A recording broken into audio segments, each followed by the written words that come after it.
Welcome to the News Hour. President Donald Trump's latest financial disclosure shows his various businesses generated more than $2 billion in income in 2025, his first year back in the White House. That is more than triple his reported income from the year before. The biggest gains came from the Trump family's cryptocurrency ventures. The president was asked about his finances this morning before leaving for North Dakota. You saw the cash and you report the different things. And what they do is we gave it, I think it's called a blind account, but they take it. And I never speak to any of the people that run the money, but they're at big institutions and they invest in whatever they invest in. For more on this, we turn now to Eric Lipton. He's an investigative journalist for the New York Times and has reported on President Trump's business interests for years. Eric, thanks for joining us. Before we talk more broadly about his finances, I want to ask specifically about a big chunk of it that's from cryptocurrency specifically. The president made more than $1 billion just from crypto businesses in his first year as president. Break that down for us. How did he do that? The two biggest chunks come from his meme coin, which he launched 3 days before his inauguration. It was a kind of a collectible that surged in value initially, and the people who quickly invested made a boatload of money, but then it crashed, and hundreds of thousands of people then lost money.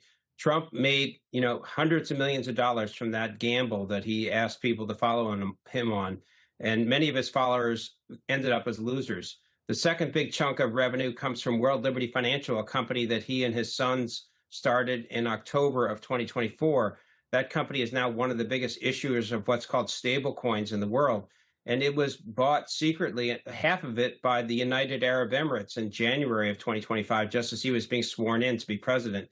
And the UAE separately has invested $2 billion into its stablecoin, making it one of the biggest stablecoin issuers in the world. So, I mean, it is really intensely tied up with a foreign government, and the president is profiting from that foreign government's investment in his own business at the same time as he is acting as commander-in-chief and working with that foreign government to negotiate a war in the Middle East. And we should say it's not just crypto that's fueling the president's wealth. What other businesses and ventures and deals and settlements contributed to his income last year?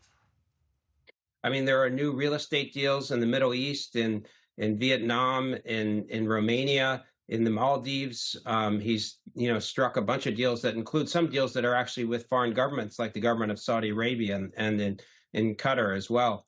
And then there are, as you mentioned, settlements from lawsuits and that are being paid to him from media companies. And there's also money in there from Melania, from Jeff Bezos and Amazon for the documentary. I mean, there's just, it's quite a crazy array of sources of revenue going to a sitting president. There's nothing like this in American history. And more than 80 million in settlements, according to your reporting there from some various networks and others. What about what we just heard from the president there about how his finances are structured? He says his investments are run by other people. It's in a blind account, that he doesn't talk to the people making those investments. Is that all true? He was referring there specifically to his stock trades. And his stock trades are handled by professional investors who they assert to my colleague Ben Protest that they are making those individual stock purchases, and there are thousands of them, but they are making them without consulting with President Trump or his family. So that specific quote that you pulled from, he was referring only to his stock and trades, which there are, hundreds of millions of dollars worth of stock trades. Again, unheard of that a president is, at least in his name, is seeing this much buying and selling of stocks while he's president of the United States. In a statement to our White House correspondent, Liz Landers, the White House spokesperson, Anna Kelly, said this in part. She said neither the president nor his family has ever engaged or will ever engage in conflicts of interest. All actions by President Trump and his administration are taken in the best interest of the American people.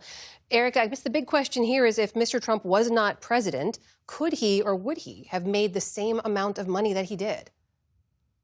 It's hard to imagine that if he were not president, that his meme coin, or it would be as profitable as it has been, or that there would have been the scale of investment in World Liberty Financial and the stable coin. It seems as if his status as president is like intimately intertwined with the success of those companies. And I mean, the fact that he launched the meme coin as they were gathering at in an auditorium in D.C., 3 days before his inauguration for what was called the crypto ball. It was a bunch of crypto executives and administration, soon to be administration officials there to celebrate his inauguration. And that's the night he launched it. And it was like, follow me as I lead the world.